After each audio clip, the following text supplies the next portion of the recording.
41 కిలోమీటర్ల పొడవు గల అయ్యన్న వాగును కూడా కొండవీటి వాగు కలుపుకుంటుందని ఇరిగేషన్ మంత్రి, పాత ఇరిగేషన్ మంత్రి గారు గతంలో పంప్ హౌస్ నిర్మాణం అప్పుడు వారి నివేదికలోనే తెలియజేశారు. ఈ 4 వాగుల్ని పటిష్టపరచకుండా వీటిని మరలించడం ద్వారా, పూడ్చివేయటం ద్వారా కొండవీటి వాగు మీ డాక్యుమెంట్లో ఉన్నట్టుగా 30 మీటర్ల నుండి కింద 120 మీటర్లు, పైన 180 మీటర్లకి వెడల్పు చేయాలన్నారు. అది చేయకుండా ఈ ఉన్న వాగుల్ని పార్షియల్గా మూసేయడం వల్ల ఎగ్జిట్ లేక హెవీగా వచ్చినటువంటి వాటరు పొంగి పొరలిందనేది వైఎస్ఆర్ కాంగ్రెస్ పార్టీ అభిప్రాయం. ఇది వాస్తవం కూడా. క్యాచ్మెంట్ ఏరియా ఎక్కువ ఉంది, నాలాలు తరిగిపోయాయి, కొండవీటి వాగు సైజు పెరగలేదు కనుక ఉధృతంగా వాటర్ వచ్చింది. ఈ వాటరు ప్రభుత్వం చెప్పేదాని ప్రకారంగా పంపులతోటి కృష్ణానదిలో తోడామని, అదేవిధంగా డౌన్లో ఉన్నటువంటి కృష్ణా వెస్ట్రన్ డెల్టా కెనాల్లో కొంత తోడామని చెబుతూ ఉన్నారు. అయినప్పటికీ కూడా కాజా టోల్వే దగ్గర మనిషెత్తు నీరు వచ్చింది. గత 40-50 సంవత్సరాలు ఎప్పుడు రాలేదు అక్కడ. ఆ పక్కన ఉన్నటువంటి బహుళ అంతస్తుల భవనాలు 2 సెల్లార్లు, స్టిల్ట్ ఫ్లోర్లు మునిగి కాంపౌండ్ వాల్ కూకటి వేళ్లతో లేచిపోయింది. ఈ పరిస్థితి వీటికి దగ్గర ఉన్నటువంటి పాలవాగో, కొట్టేళ్ళ వాగో పార్షియల్గా డైవర్ట్ చేయటం వల్ల, ముయ్యడం వల్ల ఆ వాటర్ కొండవీటి వాగు తీసుకోలేక అది ఈ రోడ్డు పొంగింది. అది నంబూరు గ్రామంలో పడి నంబూరు పొలాల్ని కొంతమేరకు ముంచింది. మూడవది, ఈ రోజున రాష్ట్ర మంత్రివర్యులు నారాయణ గారు వారే ఒప్పుకున్నారు. కొండవీటి వాగు బ్యాక్ వాటర్ ఈ రోజు వరకు పోలేదని, దాన్ని బయటికి పంపించడం కోసం కొత్తగా నిర్మాణమైనటువంటి విజయవాడ వెస్ట్రన్ బైపాస్ని 24 మీటర్లు ఇప్పుడు గండి కొట్టామని, జెయింట్ ఎక్స్కవేటర్లతోటి మరో 24 మీటర్లు కొట్టమన్నామని, దీనికి ప్రధానమైన కారణం కల్వర్ట్ బ్లాక్ అయిందని. అంటే నిర్మాణం పూర్తి చేసుకుంటూ ఓపెనింగ్ దశగా వెళుతున్నటువంటి వెస్ట్రన్ బైపాస్లో కల్వర్ట్ బ్లాక్ అయిందనేది నమ్మశక్యంగా లేదు. ఖచ్చితంగా ఈ వాగులు, ఉపవాగులు పార్షియల్గా మూసేయడం, డైవర్ట్ చేయడం వల్ల కొండవీటి వాగు ఏరియాని పెంచలేకపోవటం వల్ల, వెడల్పు చేయలేకపోవటం వల్ల ఈ నీరంతా ఇక్కడ నిలిచిపోయింది. అంటే ఇప్పటికి వారం రోజుల తర్వాత కూడా అనఫీషియల్ ఎగ్జిట్స్, 1 కాజా టోల్వే, 2 వెస్ట్రన్ బైపాస్ గండి కొట్టడం, 2 ప్రభుత్వం ఒప్పుకుంది, 1 కృష్ణలోకి డైవర్ట్ చేయటం, ఇంకొకటేమో Krishna western delta.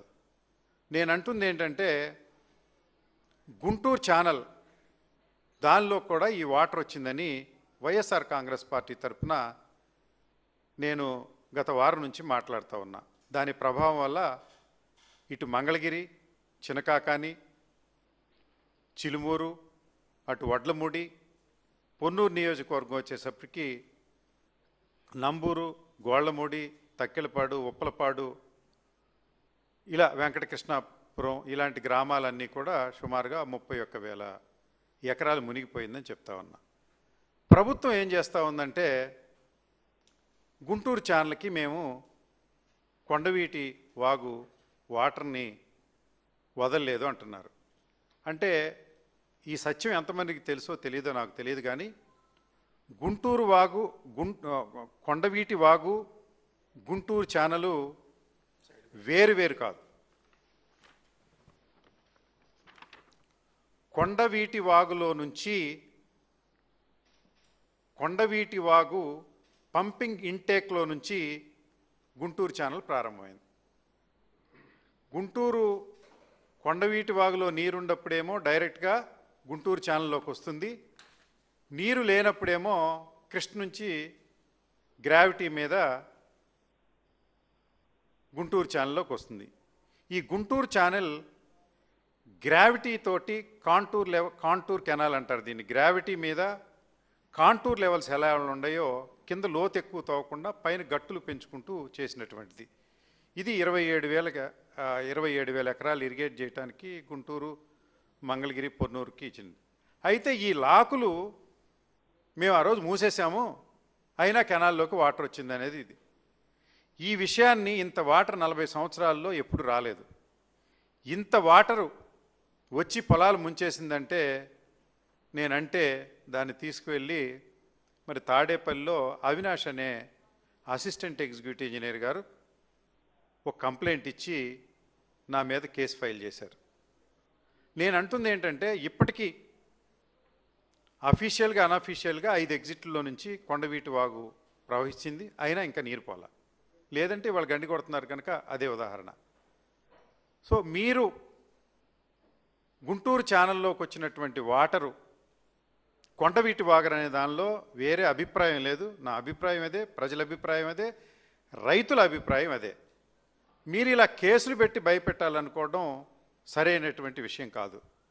YSR Congress party మీరు రాజధాని నిర్మించడానికి మీరు అక్కడేదో నిర్మిస్తున్నారు, ఆ కట్టడాలేదో వాటి ఫలితాలేవో రాబోయే రోజుల్లో కనిపిస్తాయి కనుక ప్రస్తుతం వాటర్ మేనేజ్మెంట్ వ్యవస్థని సరిదిద్దకుండా, వాటర్ మేనేజ్మెంట్ వ్యవస్థని సక్రమ మార్గంలో పెట్టుకోకుండా కట్టడాలు కట్టడం వల్ల ఉపయోగం లేదు. ఆ ప్రాంతం ఈ సంవత్సరం కూడా మునిగిపోయింది.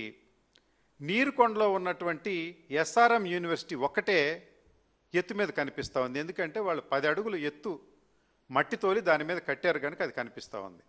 ఇప్పటికైనా మూసిన నాళాలకు పరిష్కార మార్గం కనుక్కోండి. కొండవీటి వాగు వెడల్పు చేసి దాని కెపాసిటీని పెంచిన తర్వాతే నిర్మాణాలు చేస్తే ఉపయోగకరంగా ఉంటుంది. రాబోయే సంవత్సరం కూడా ఇలా జరిగే అవకాశాలు ఉన్నాయి కనుక ప్రభుత్వం ఇప్పుడైనా తప్పిదాలు సరిదిద్దుకుని ఈ విషయాల్ని బహిర్గతంగా ఒక శ్వేతపత్రాన్ని ప్రకటించాలని నేను కోరుకుంటూ ఉన్నా. ఒరిజినల్ కాంటూర్ లెవెల్స్ ఏమున్నాయి, ఈరోజు మీరు ఏమేమి మార్పులు చేశారు, కొండవీటి వాగు విజన్ డాక్యుమెంట్ ఏంటి, ఈరోజు ఎంతవరకు నిర్మించారు, అంతేకాకుండా రాజకీయ వ్యవస్థలో, ప్రజా వ్యవస్థలో ముఖ్యమైనటువంటి ప్రతిపక్షాలతోటి ఒక అఖిలపక్ష సమావేశాన్ని ఏర్పాటు చేసి మీరే ఆహ్వానించి కొండవీడు వాగు ప్రభావాన్ని, ఇతర వాగుల పూడికలు, డైవర్షన్లు ఒకసారి చూపెట్టి అవి ప్రభుత్వం తప్పిదం లేదు అని మీరు ప్రతిపక్షాలను ఒప్పించి ఒక శ్వేతపత్రం ప్రకటించాల్సిన అవసరం ప్రభుత్వం మీద ఉంది. కానీ మీరు ఇలా బుకాయించి అడిగిన వ్యక్తుల మీద కేసులు పెట్టి ప్రజల తరపున మాట్లాడే వాళ్ళకి నోరు నొక్కేయాలనుకోవడం సమంజసం కాదు. ఈ కేసుల పట్ల ఎవరు భయభ్రాంతులై లేరు. మహాకవి శ్రీశ్రీ చెప్పినట్టు స్వతంత్ర దేశంలో చావు కూడా పెళ్లి లాంటిదే బ్రదర్ అని ఈ ప్రభుత్వ పాలనలో కేసులు మీరు పెట్టడం, మేము పెట్టించుకోవడం సర్వసాధారణం కనుక ఈ డ్రైనేజ్ వ్యవస్థను సరిదిద్దకుండా కాయకల్ప చికిత్సలు చేసి ఇలా ముంపుకు గురి చేయటం సరైన పద్ధతి కాదని ప్రభుత్వాన్ని హెచ్చరిస్తూ మీరు ముందు డ్రైనేజ్ వ్యవస్థను సరిదిద్దండి. ముంపు గ్రామాలు ఉన్నాయి, 29 గ్రామాలు ఉన్నాయి. అక్కడ పక్క నియోజకవర్గాల్లో పంటలు పోతా ఉన్నాయి. వీటి వల్ల అక్కడ వ్యవసాయ భూమిని కాపాడాలి. ఇక్కడ రాజధాని భూమిలో ఉన్నటువంటి కట్టడాలను మీరు కాపాడుకోవాలి. మరి రైతులకు ఇచ్చినటువంటి 1000 గజాలు మీరు వాటిని సక్రమ మార్గంలో పెట్టి వాళ్ళకి విలువైన భూములుగా చేసి వాళ్ళకి దఖలుపరచాల్సిన అవసరం మీ మీద ఉంది కనుక ఈ జాగ్రత్తలు తీసుకోకపోతే చారిత్రాత్మక తప్పిదం అవుతుందని ప్రభుత్వానికి నేను సవినయంగా మనవి చేయదలుచుకున్నాను.